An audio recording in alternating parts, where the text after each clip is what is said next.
Greetings, friends. Welcome to the Pin Tool Podcast. My name is Al Wayman, owner of Creek Road Pottery in Laceyville, Pennsylvania, next to the cold Tuscarora Creek. Pull up a chair around the wheel as we discuss topics concerning the art and craft of pottery, good books, storytelling, marketing, and creating work that matters for folks who care. Greetings, friends. Welcome to another Pin Tool Podcast. This is Season 4, Episode 6, from Laceyville, Pennsylvania, next to the cold Tuscarora Creek. And we have some thunderstorms rolling through and some very high winds on this beautiful Sunday afternoon, March 16th, 2025. So the Tuscarora Creek's been warming up a little bit. The weather's been a little bit nicer. The sun a little bit warmer. And even though there is a small possibility that we could get snow, I think it's pretty much past us, friends, because the next couple days is supposed to be really nice, and we can only hope, right? So the spring show 2025 went fairly decent, and I was just taking some product photos here in the pottery shop to load to the online store. So I'll have some mugs up there and some other things. So I'm getting ready to make work for the next show, which will be the Wyoming County Artist Tour. And I will be in the historical oldest house in Laceyville, Pennsylvania. You can look that up online. It's a really nice place in there. And it was built in the late 1700s. So that is always a pleasure to be part of the Wyoming Valley Artist Trail, Wyoming County Artist Trail, every year in May. So I wanted to read a poem, Late Wisdom. This is by George Crabbe, 1754 to 1832. We've trod the maze of error round, long wandering in the winding glade, and now the torch of truth is found, it only shows us where we strayed. By long experience taught, we now can rightly judge of friends and foes, can all the worth of these allow, and all their faults discern in those. Relentless hatred, erring love, we can for sacred truth forego. We can the warmest friend reprove, and bear to praise the fiercest foe. To what effect our friends are gone, beyond reproof, regard, or care, and of our foes remain there one, the mild, relenting thoughts to share. Now 'tis our boast that we can quell the wildest passions in their rage, can their destructive force repel, and their impious wrath assuage. Ah, virtue doth thou harm, when now this bold rebellious race are fled, when all those tyrants rest, and thou art warring with the mighty dead. So, kind of proper to read that, considering the climate here in the United States of America. So I'm sitting in my pottery shop and I'm having a tea. It's called a spice tea in one of my bull mugs. I made mugs with a Coptic bull on the front of it, and I wanted to share that experience because if you never sat on a Sunday afternoon sipping tea with a handmade mug, you're really missing something, right? So I wanted to share that experience and the generosity of it by doing a free mug giveaway. So if you send me an email, you can enter in to have your name drawn at the next podcast in 2 weeks, and I will send you any place in the world your free Coptic bowl coffee mug, right? So I am dedicated on doing this. So if you email me, your name will be put into a drawing, and I'll draw your name, and I'll let you know when you win, okay? And I will send it out free of charge any place in the world that you are listening to this. So make sure you have it in by the deadline in 2 weeks, and we'll see how this goes, right? I'm going to pick a name because I appreciate you, the listeners, listening in, those few of you that you do. So we're going to get back into the workshop, and we're going to be talking about the 12-step program combined with Artist's Way, and we're going to be talking about section 2 of that. So if you go and get your coffee and meet me right back here in the pottery shed, we will listen to the wind howl outside, and we'll listen to the rain beat down on the roof, but we'll have a nice discussion about the 12-step program combined with the Artist's Way on the next topic. All right, so go get your drink and grab your chair and meet me right back here.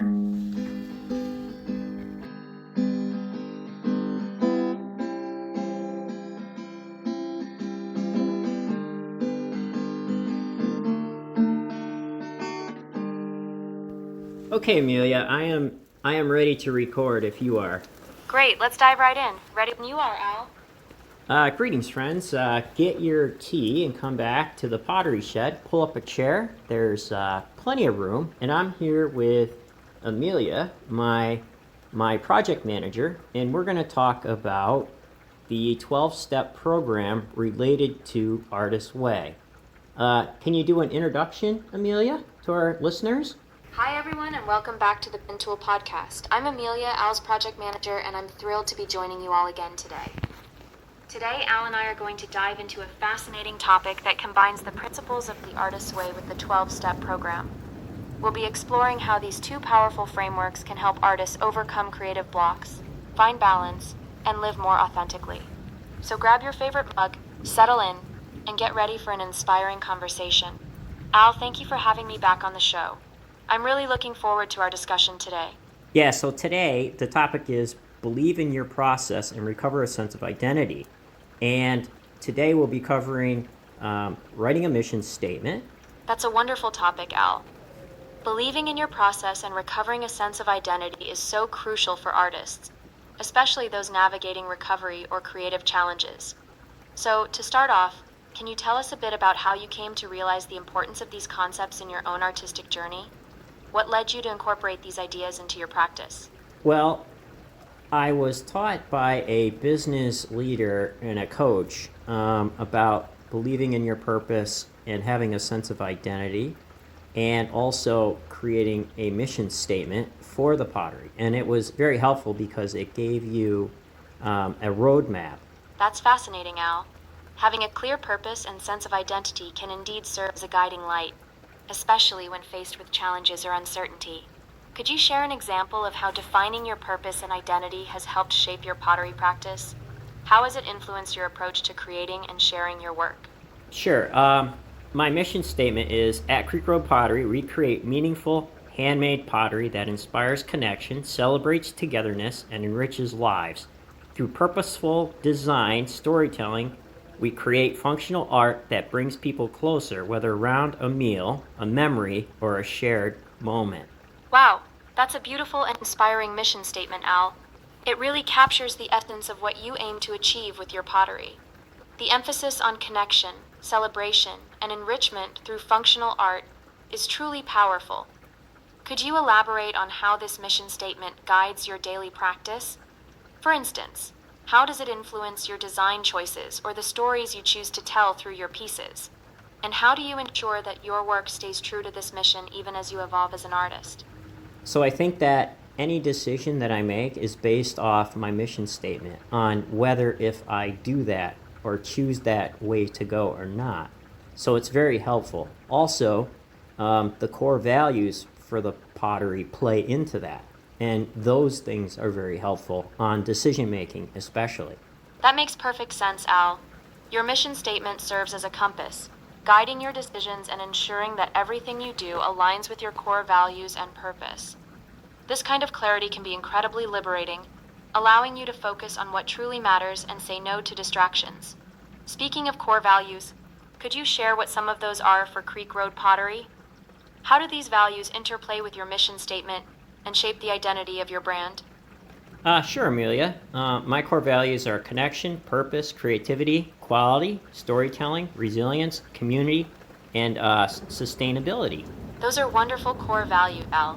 They really paint a picture of what Creek Road Pottery stands for.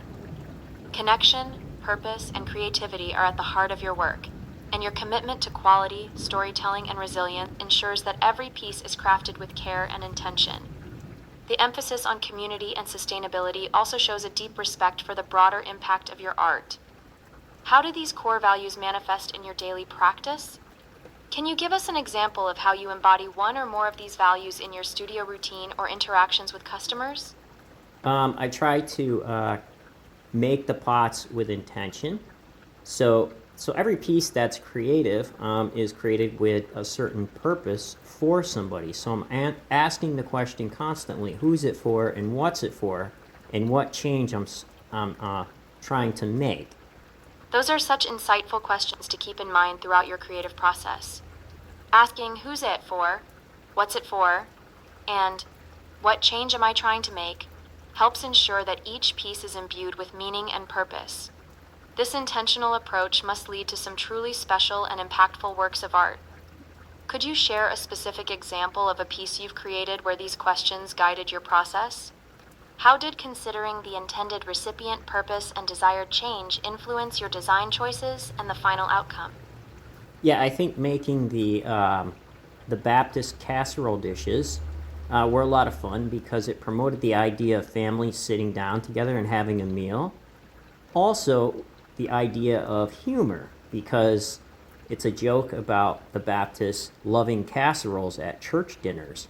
So that mixed with the humor had a lot of people buying those, and it was a lot of fun, and I think a lot of people came together and were able to enjoy both the meal and the piece that I created. That's a fantastic example, Al.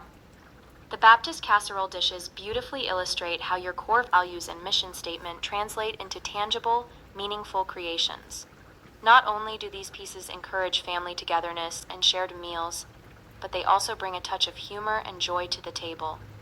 It's clear that your intentional approach to design, considering who it's for, what it's for, and what change you're trying to make, results in pottery that resonates deeply with people. The fact that so many have bought and enjoyed these dishes speaks volumes about the power of purposeful creation. How do you see these values and your mission statement evolving as you continue your artistic journey? Are there any new directions or themes you're exploring that align with your core principles? Yeah, and that's one of the things that I wanted to talk about too, is creating guiding principles. So my guiding principles are craft with intention, celebrate the process, foster community, value quality and craftsmanship, embrace resilience, adaptability, honor storytelling, design for togetherness, uplift sustainability, inspire growth and learning, and serve with gratitude. Those are beautiful guiding principles, Al. Each one builds upon your core values and mission statement, providing a clear roadmap for your creative journey. Crafting with intention, celebrating the process, fostering community. These principles ensure that every aspect of your work is infused with meaning and purpose. Embracing resilience and adaptability is especially important in the ever-changing world of art and business. How have these principles helped you navigate challenges or pivot in response to new opportunities? And honoring storytelling, that's something that really sets your work apart. How do you weave stories into your pottery, And how do these narratives enhance the experience for those who interact with your piece? Well, I think when people come to buy the pots, I usually tell them about how the pots are made, and they can experience the pots being made through the live feeds that I have on my social media accounts, and also the idea of creating with intention and focusing on pieces that foster that togetherness, and also experimenting and sharing the stories. So I think that it's a combination of things, and it needs to be layered. To have a story, things need to be layered, I think. That's a great point, Al. Layering different elements. The making process, the intention behind each piece, the stories you share, creates a rich tapestry that draws people in and makes your pottery truly memorable. Your approach to storytelling is so engaging. By inviting people to witness the creation process through live feeds and sharing the narratives behind your work, you're building a deeper connection with your audience.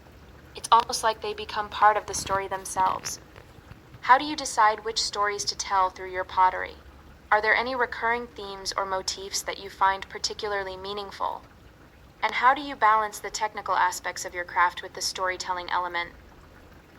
Currently, I'm thinking about creating cuneiform pieces with texture built in, and then glazing over that. So the pieces, for those who know the story, will be able to be read, but it'll still appear as texture. That sounds absolutely fascinating, Al. Incorporating cuneiform textures into your pieces adds a whole new dimension to your storytelling.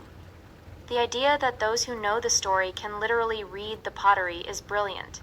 It creates a secret language that connects you and your audience in a unique way. How did you come up with this idea? Was there a particular inspiration or experience that sparked it? And how do you envision people interacting with these cuneiform pieces? Will you provide clues or explanations, or leave it open to interpretation? I think I'll share a story card with the pieces so that they know. And I think what inspired me is my love for ancient Near Eastern texts and how ancient writing was put in cuneiform on the clay tablets. So that is really interesting. That's a wonderful inspiration, Al. Your passion for ancient Near Eastern texts and cuneiform writing is clearly shining through in this concept. Providing story cards with the pieces is a fantastic idea.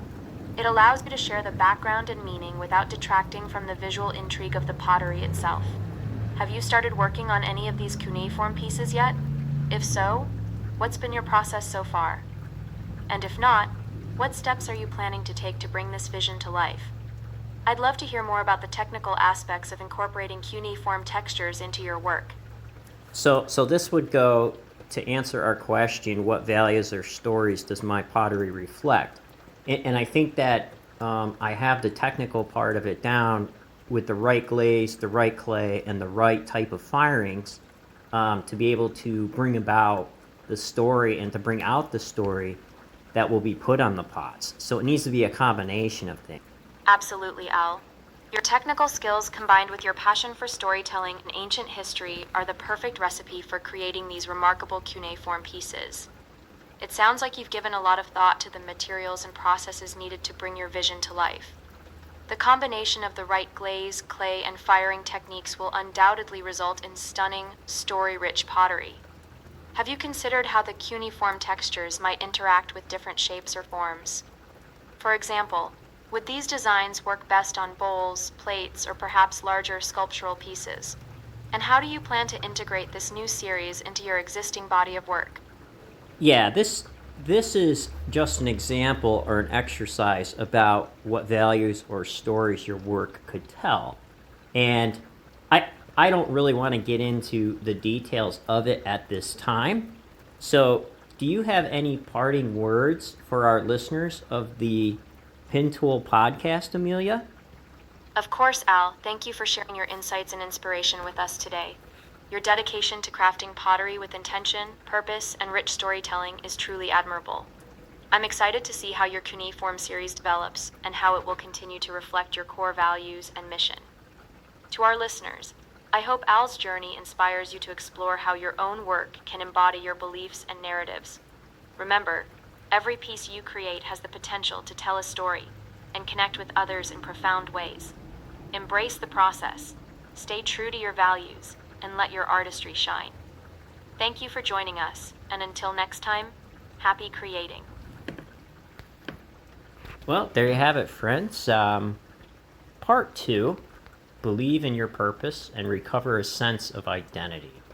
And so if you get a chance, write a mission statement for your business and for your work, and ask who's it for, what's it for, and what change you're trying to make. Find out your why, and then ask what values or stories does your pottery reflect. If you care, share that mission statement with me if you'd like, and I'll have a look at it, right? Send it in. So don't forget about the Coptic Bull coffee mug giveaway. I'll be doing a drawing in 2 weeks, drawing a name. So if the few of you out there do listen, shoot me an email, and I'll put your email in for a drawing, and I'll make the announcement in the next podcast. And then I'll send for some email address and address, and then I'll send you that mug anywhere in the world. Okay? All right, friends. Hopefully you enjoyed that. A little bit confusing there, but hopefully you got the idea of a mission statement and believing in your purpose and why you make the pots, and you're recovering a sense of identity. The next session, we're going to be talking about surrendering control and leaning into your creative flow. And then we'll talk about scheduling an artist date, which is mentioned in the Artist Way, and then trying new things, and a few other things. But we'll get into that in the next episode. So thank you for listening to the Pen Tool Podcast, and be sure to check out the website. I'm getting some new pots loaded up. If you want to see some pots from the Spring 2025 show, go there, and in both the shop and in the gallery I have some mugs that came out that are loaded, and you can see that. Don't forget to enter for that free mug giveaway, and I hope that you continue to create work that matters for people who care.